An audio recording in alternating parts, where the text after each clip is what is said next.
इस channel के माध्यम से हमारे सभी दर्शकों को बारंबार प्रणाम है। मैं आप लोग के समक्ष एक सोहर गीत लेकर आई हूँ, जिसे आप लोग सुनिएगा। पसंद आने पर लाइक, सब्सक्राइब, शेयर करिएगा। कमेंट के माध्यम से बताइएगा आप लोग को कैसा लगा। अरे कहाँ से आवेला पियरिया हो पियरिया, लागल झालर हो पियरिया, लागल झालर हो। मोरे ललना कहवा से आवेला सिंहरवा हो सिंहरवा, बरल केंदुर हो सिंदूरवा, बरल केंदुर हो। अरे कहाँ से आवे ला पियरिया हो पियरिया, लागल झालर हो पियरिया, लागल झालर हो। मोरे ललना कहाँ से आवे ला सिंदूरवा हो सिंदूरवा, बरल केंदुर हो सिंदूरवा, बरल केंदुर हो। अरे ससुर से आवे नैहर से आवे ला पियरिया हो पियरिया, लागल झालर हो पियरिया, लागल झालर हो।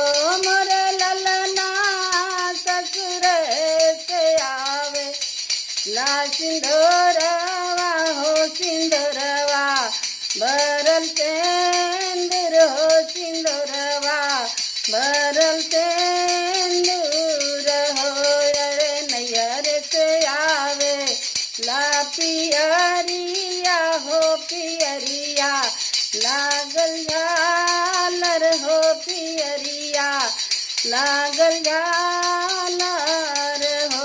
मोरे ललना ससुर से आवे ला सिंहरवा हो सिंहरवा, बरल केंदुर हो सिंदूरवा, बरल केंदुर हो।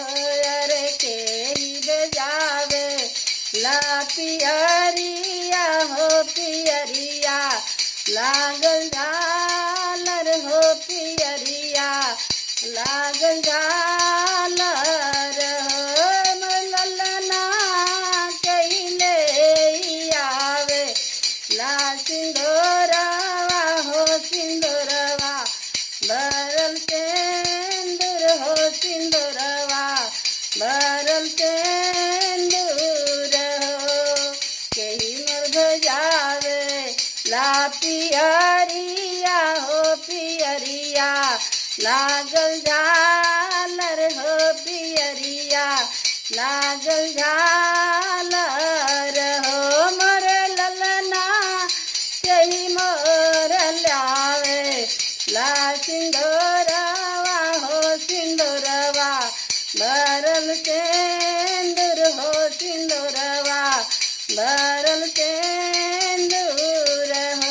अरे भैया मोर भेजावे लन पियरिया हो पियरिया, लागल झालर हो पियरिया, लागल झालर हो।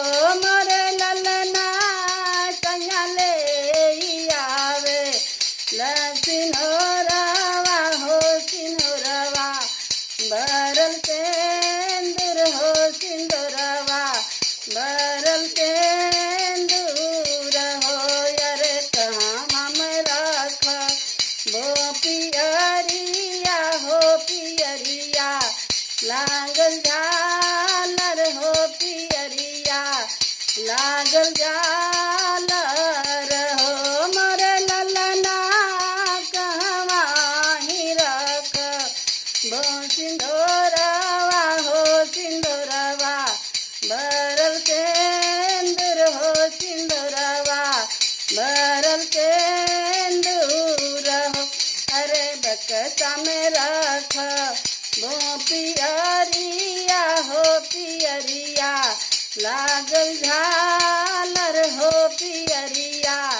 लागल झालर हो मोर ललना तखवा पे रख वो सिनोरवा हो सिनोरवा भरल सेंदूर हो सिनोरवा भरल सेंदूर हो मोर ललना तखवा पे रख सिंदूरवा हो सिंदूरवा भरल सेंदूर हो सिंदूरवा भरल सेंदूर हो अरे फाटी जय हम रोपियरिया अरे आव रोचुनरिया अरे आव रोचुनरिया न हो मोर ललना जुग जुग बढ़े